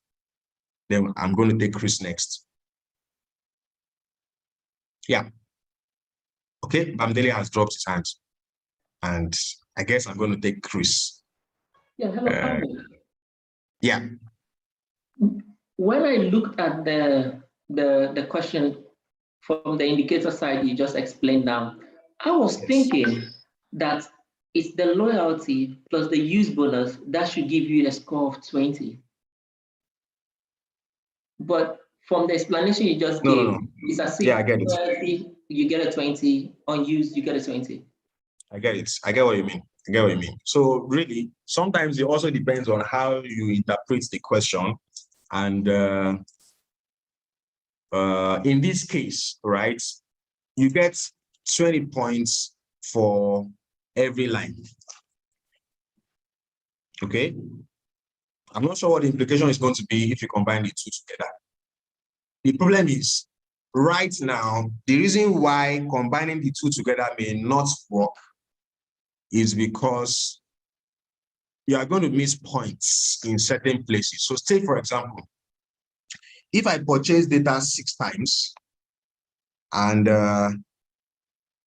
I did not use bonus 5 times, how many points do I get? 35. You know? How and why? No, based on the question, right? Based on the question, right? I'm talking about based on this question now. So the question says that it does look like these two conditions is what gives you 20. Okay. Yeah. So, but I'm trying to explain that except you make it 10, that would be 35 over 40 now. Except you make it 10, because if you say these two is what gives you 20 points, that means if I purchase it at 6 months, but I don't use it at 5 months, it's almost like I score a 0, right? Because the 2 does not count to my 20. Like if you say the 2 has to make up 20, then it's not going to work. That's why you're going to apportion the points for every line. So 20 here, 20 here, 15 here, 15 here. At the end of the day, we'll find out what's your total score. Okay. Except you are now changing it, and instead of doing 20 here, 20 here, you are doing 10 here and 10 here, and then overall is now 20. Choose another way you can do it that will still result in the same output. Okay. So right now, let's just go with the, let's flow with the 20-20 like that. So when you have a 6, you get a 20. When you have a 5, you get a 15. A 4 gives you a 10. Less than 4 gives you a 5. 0 gives you a 1. Okay. So Bamdiri, are you still up for the question? No. My hand was, it was previously, but I wanted to find out how you got a particular column. But let's move on. All right, cool. Thanks. So now we are here, and we want to apportion the points. Of course, this guy right here for getting data 4 times is going to fall under the category of what? It's going to fall under the category of 10 points. He will score 10 points for getting data 4 times, and for not using data 2 times, he's going to get what? He's going to get 5 points because he purchased data less than 4 out of 6 months, right? I mean, he did not use data less than 4 out of 6 months. He's going to score 5 points for that one. Okay, so that's what we want to do next, and obviously, that's also a question of conditional column, okay, with some edits, So create another conditional column and try to apply the rules. What should I call this? So let me call this column total score, right? Is that total score? No, let's call it score. Let's call it score. Okay, so we want to say that if the total count equals 6, then you get 20 points. Add clause. If the total count equals 5, then you get 15 points. If the total count equals 4, you get 10 points. Now, this is a tricky part, right? Because I've done 6, 5, 4. The next one is not exactly 3. It's more or less than 4, which includes 1, 2, and 3. It doesn't include 0, right? It doesn't include 0. It includes 1, 2, and 3. If I come here and I add clause, if I do total count, is there any way that I can do, if I do less than 4 here, and I say the point is 5, 0 is also less than 4. So it's going to mess things up. But we just want 1, 2, and 3 right here. 0 should not be included. So we want something that is less than 4, but more than 0. Okay? So we're going to leave it like this for now. Less than 4 equals 5. Every other thing that doesn't fall within that category, 6, 5, 4, less than 4, then every other thing is supposed to be 0 then, which gets 1 point. Okay? So when I click OK like this, I have my new column with the scores, but it's not yet correct. It's not correct yet as of now, because one of the conditions is wrong. Okay, so I'm going to have to come to my formula bar and try to edit that condition. So the first one is what? If total count is 6, then 20, correct. If total count is 5, then 15, correct.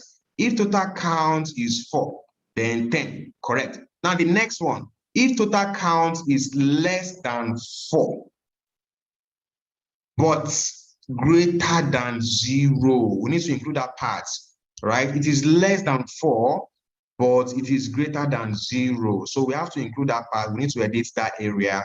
So we're going to edit this area of total count less than 4. We need to include that it is greater than 0. Even though it's less than 4, it's greater than 0. So we are going to come right here.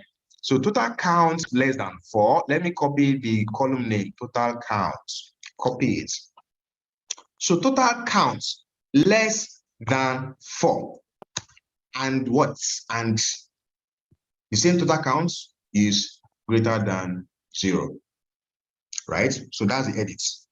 So for this one, it's not just less than 4, it has to be greater than 0 before you get 5 points. So right now you can see that the 0 person here is getting 5 points instead of 1. Right? The zeros are getting 5 points instead of 1. Why? Because they are more than 4. Like they are less than 4 rather. So it's going to see them as less than 4. But by editing that part to say less than 4 but greater than 0, then it's supposed to, edit them.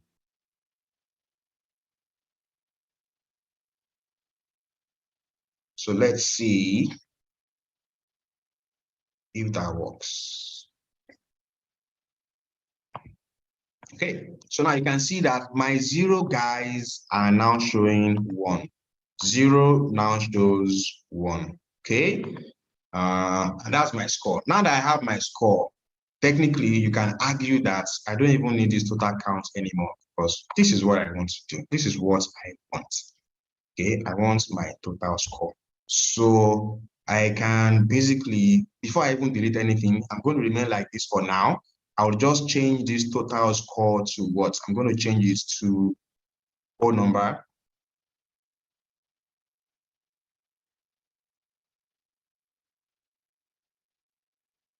So right now, where we have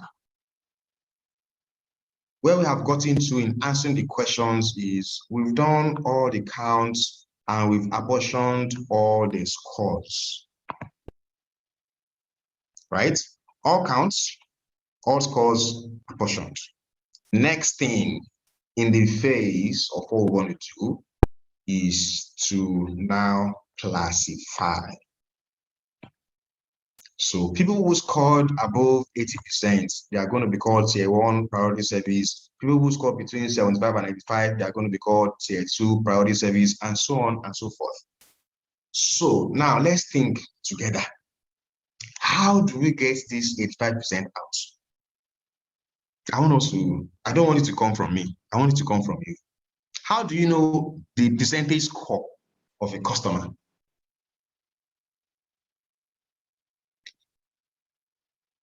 Yeah.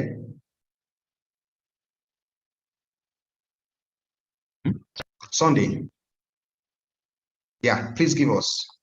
Hit us. I don't know, I might be wrong. I'm thinking is not to actually get that score of the customer itself divided by the total score of all the customers. I don't know if I think that's it too.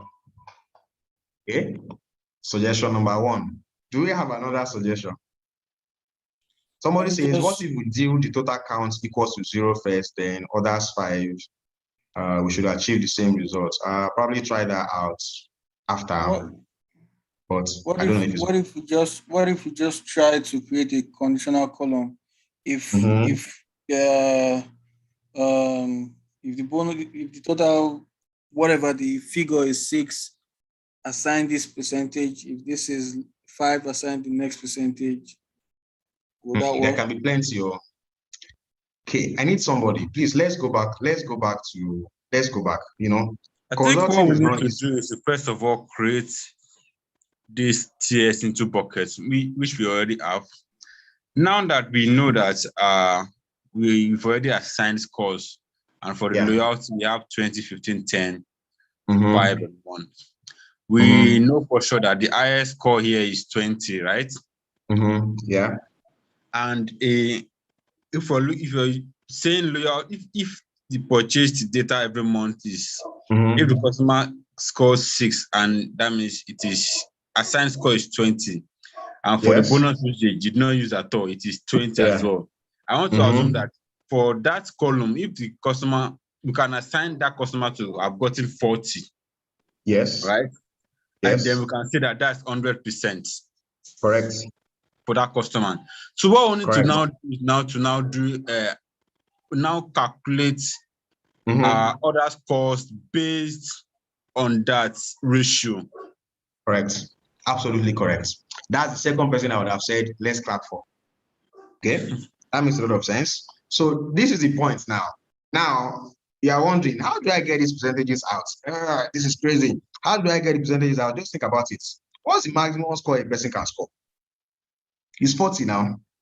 Just like you explained now. The maximum score anybody can have is 40. If you score 40, you get 100%. Right? Which means, based on what we have right now, we are just going to divide everybody's score by 40. Does that make sense? Yes, it does. Okay. Now, yes. Friends, reading. Yeah, we are going to divide everybody's score by 40, which means for customer 1004, what's this customer score that I want to divide by 40? What should it be? It should be what divided by 40? 15. 25%. Exactly. It should be 15 divided by 40. Okay. So yet again, I'm going to select the customer column and I'm going to select their score. Just these two alone. It's what I need right now. Right click, remove all the other columns. So I'm left with just the account number and the score. Okay. And you already know what I'm going to do next, isn't it? I want to summarize it. I want to summarize their score. And how do we summarize it in Power Query? We use what? Group by. Okay. So customer 1004, I want to summarize it to show me 15. 1006 to show me 35, and so on and so forth. So I'll go to let's go to transform and do group by. Group by. You see, I've used group by from 2 different places. So I'm grouping the account numbers. The new column name for my grouping is what I'm now going to call total score. And the operation is I want to sum what is inside the score. So sum the score for me and call it total score. Click OK. Another expensive operation. Group by. So we wait for it. Okay. So apparently, we only do Power Query today. And we'll do DAX next week Saturday, hopefully. So now you can see 1000. 1004 is showing 15, 1006 is showing 25, and so on and so forth. That's the summary. Now, we are now going to divide these numbers by what? By 40. And you already know how. Go to use your, let's go to add column so that we can have that on a new column. We can even leave it here. We don't need a new column. But let's assume that, yeah, we don't need a new column really. We can use it right here. So just come right here to this column, and under transform, you see that your standard again. Just go there and say divide all those numbers by 40 and click OK.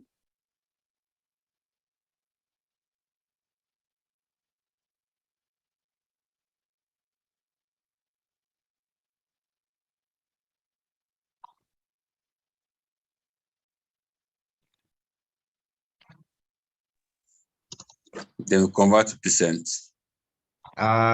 Maybe not. I'm going to say not. And I'll tell you why I'm saying not. Not because the next thing we want to do is to now classify into tier 1, tier 2, tier 3, and tier 4. Okay. And when we start classifying, nobody really cares about that percentage sign. You still have to enter 0.85 for 85%.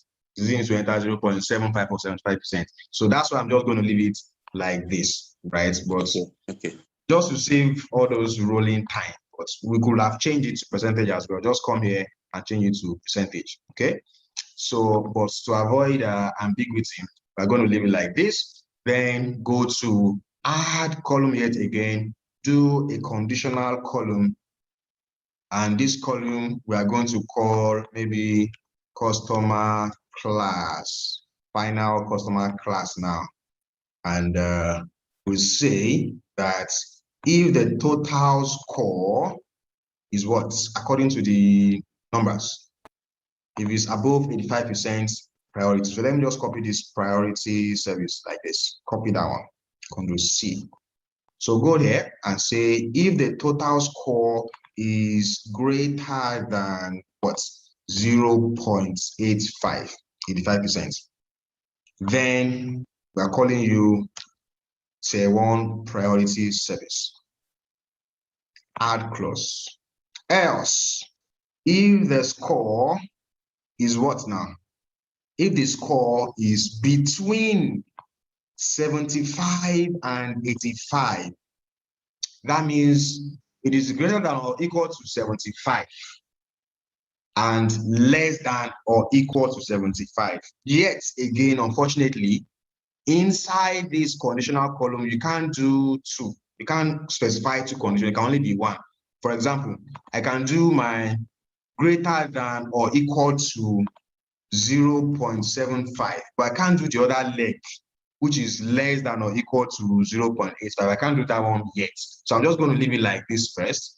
And that one is tier 2 priority service. Add clause. If total score, the next one is above 60 and less than 75. That's also two conditions as well, which we also unfortunately cannot do with this our conditional column. We're just going to come here and say if it is greater than 0.6, then that one is called tier 3. This is tier 3 service plus incentives. Copy that and paste that here. Every other person is basically less than or equal to 60, isn't it?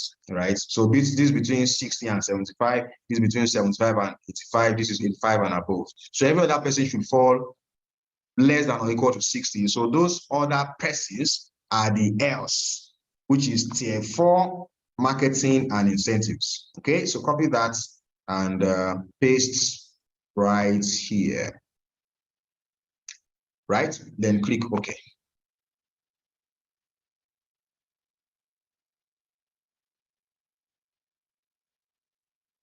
And wait for it.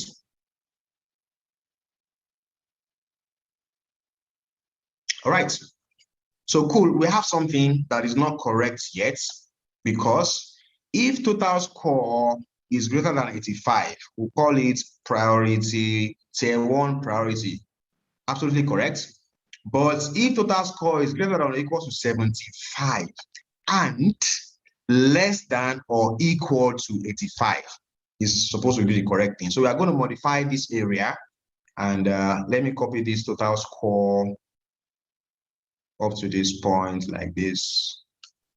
Okay, so we won't stop here. We are going to say that and what? And it is less than or equal to 0.85. Okay, that's tier 2 priority service. Tier 3, if total score is greater than 60% and less than 75, is that what we have? Yeah, and less than 75. So this tier 3 is also not correct yet. Total score has to be greater than 60, and total score has to be less than 75. So less than 75%. Okay, every other person should fall below that. So check this, and then we should have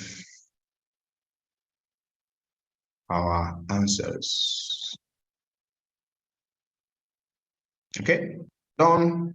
Just change this data type to text, and you are basically profile these customers using Power Query and multiple steps in Power Query. Of course, mostly by clicking and clicking and clicking. Most likely use lesser steps, maybe with DAX, but we are never going to click anything. I just continue to write DAX formulas.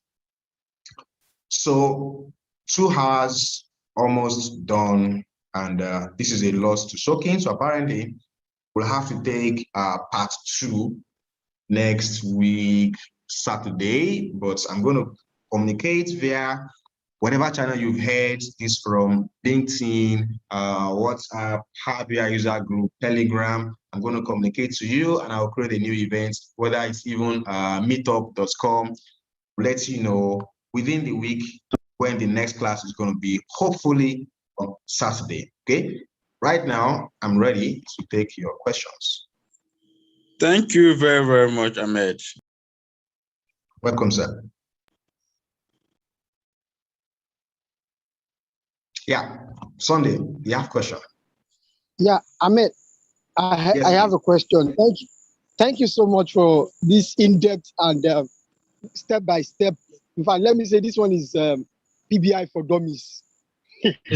No, it's not for dummies. If you never use Power BI before, trust me, you can't even follow the class. Of course, Right. of course.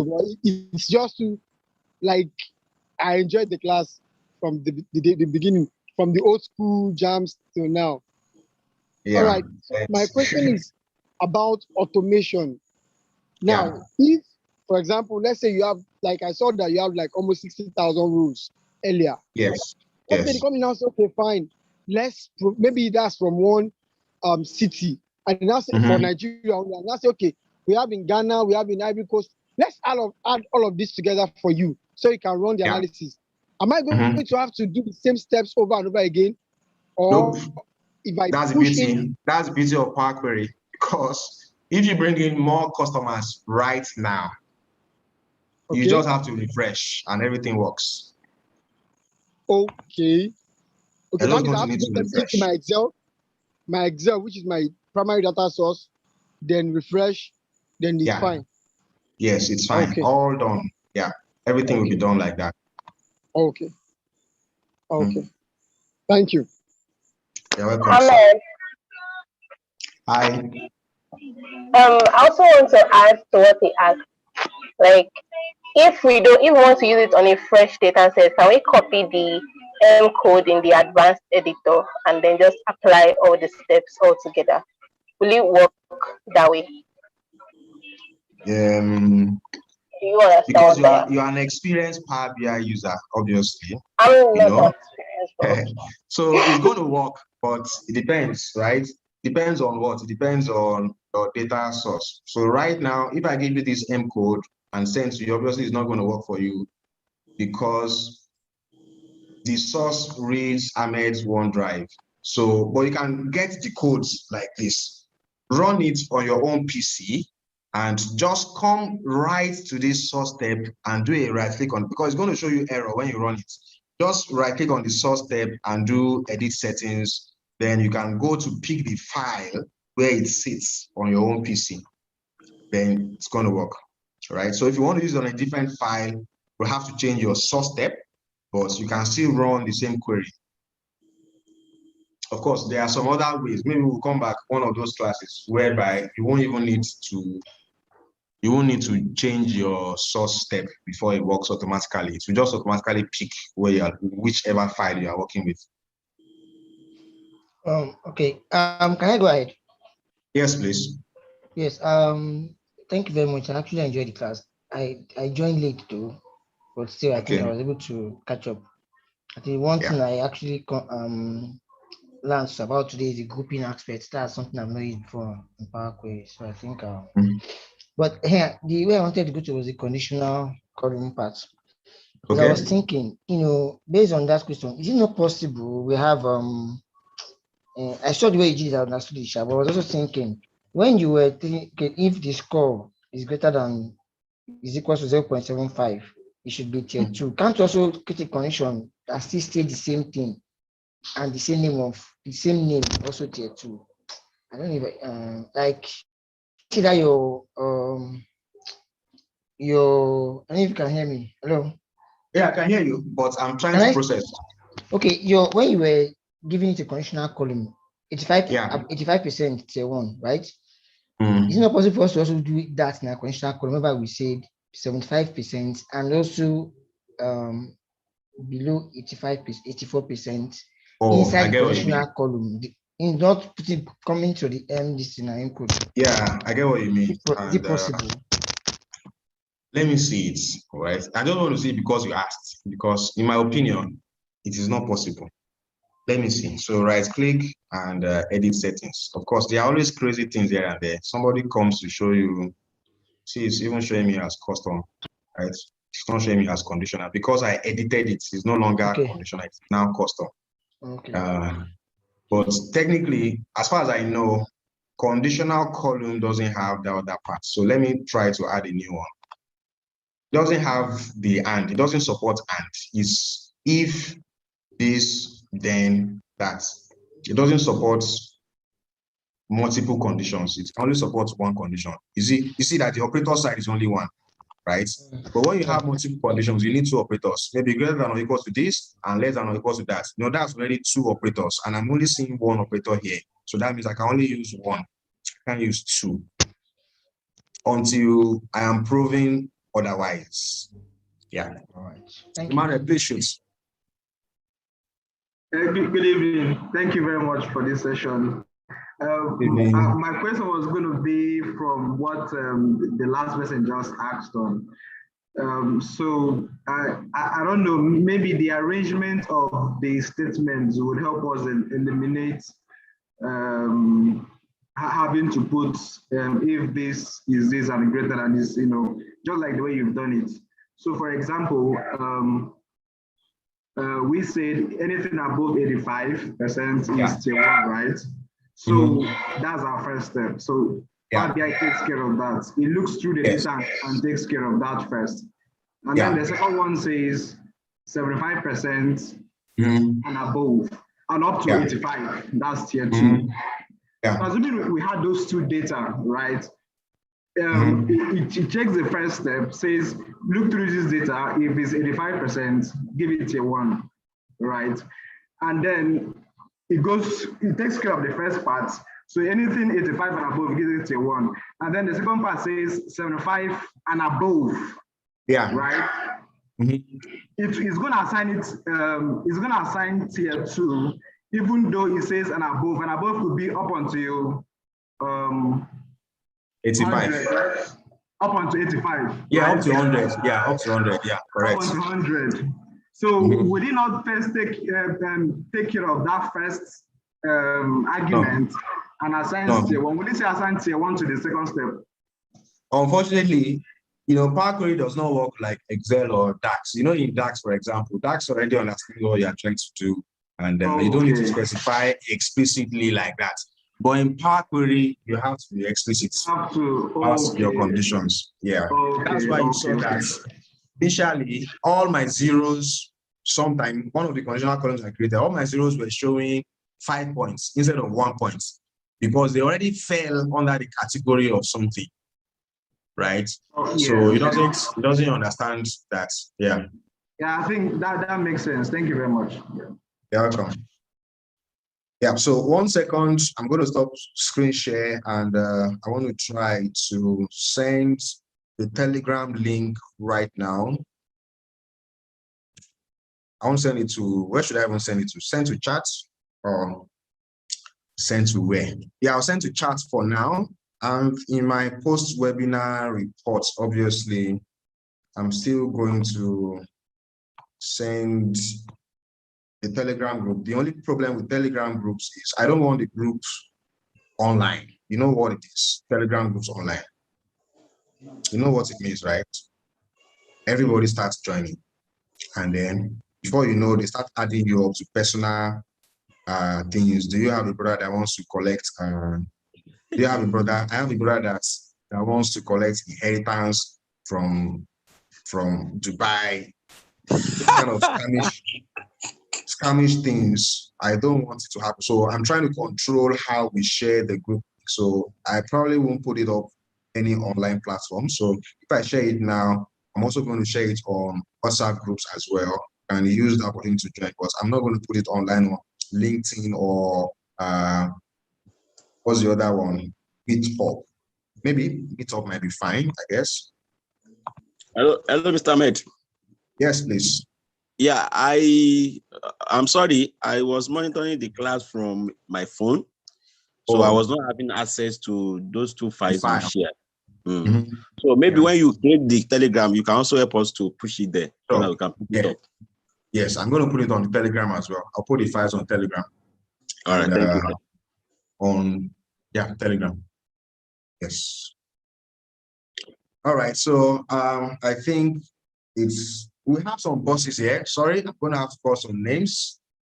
If I don't call your name today, I'll call your name tomorrow, or I'll call your name another time. But bosses in their house right now. When I say bosses, I mean people that I bow down to. Just in case you don't know them, some people are just behind the scenes, background, right? Talk about Mr.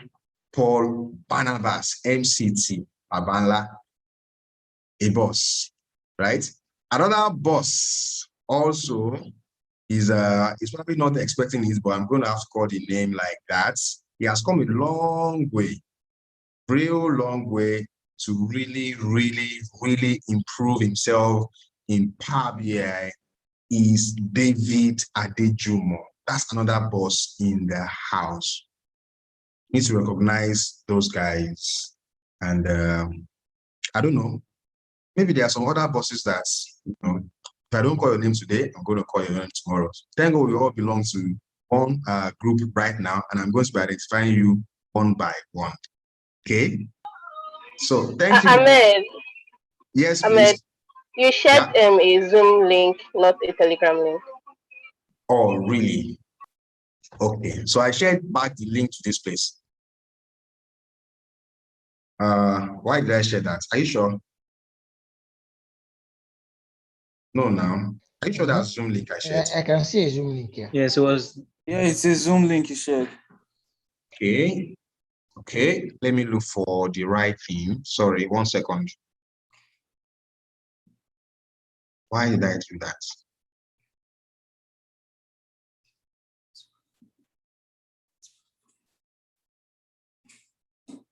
Okay. Copied.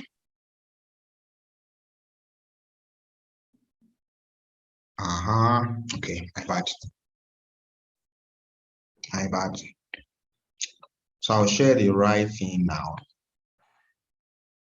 So if you are looking for, the two bosses I mentioned now are male bosses, isn't it? Female boss just spoke. So thank you very much. I really enjoyed the class. Thanks for the shout out, but we are all still learning. Yeah, thanks, sir. So Ahmed, you are the senior man. It's a privilege. Zainab is another boss. Yes, we have some bosses that are currently cooking, but I don't want to call their name now until they are done. They are cooking. Hello, Ahmed. Yes, sir. Yes. We wouldn't have forgiven you if you have not mentioned that Zainab. I didn't know she's there actually until she spoke. Thank you, Mr. Popola. Zainab, you are the boss. Zainab for president. I'm not So when I boss, heard your but thank voice, I you. knew, okay, the boss list. I had one more person on the boss list I had to mention today. I can't delay that one till the next time. So I see a lot of upcoming bosses, a lot of them right here that I know.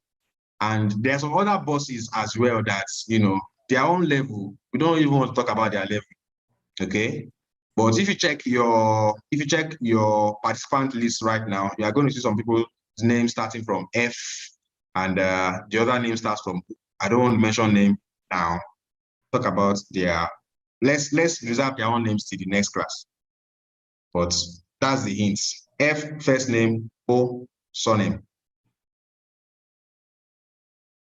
All right, guys, it's 9:07, done 2 hours. Sometimes I don't think 3 hours is really feasible. Depends on the level of technicality we have to deal with. If you don't have to deal with so many technicalities, you can do 3 hours, but otherwise 2 hours is fine. And obviously, most webinars are 1 hour webinars, and that's why they always rush everything. And we really can't do this in 1 hour. That's why we, give that more space to make it up to 2 or 3 hours, just so we know we can finish to a reasonable mark. And we are going to continue from this the next time. So I'm just going to save this file on my desktop, and that's where we'll continue. All right. So thank you everyone for joining today's class. I'll see you on Telegram group, and we'll discuss further from there. Hopefully we'll see you again next week. Enjoy Ahmed, the rest. Yeah.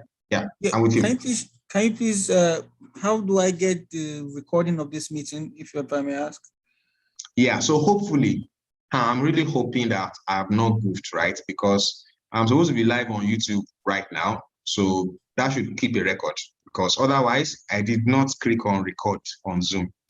Oh, okay. So, okay. Yeah, supposed to be live on YouTube right now. So you can even grab it already and watch the recording.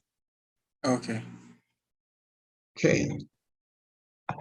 All right, everyone. Enjoy the rest of your Saturday. Hopefully, you're not an Arsenal fan. Hello, Mr. Ahmed. Yes. Do we check for Foresight account on BI on YouTube? Yes, please. Yes. Oh, all right. Thank you. Yeah. All right. Thank you, Mr. Ahmed. Bye. Thanks, everyone. Bye-bye. Bye.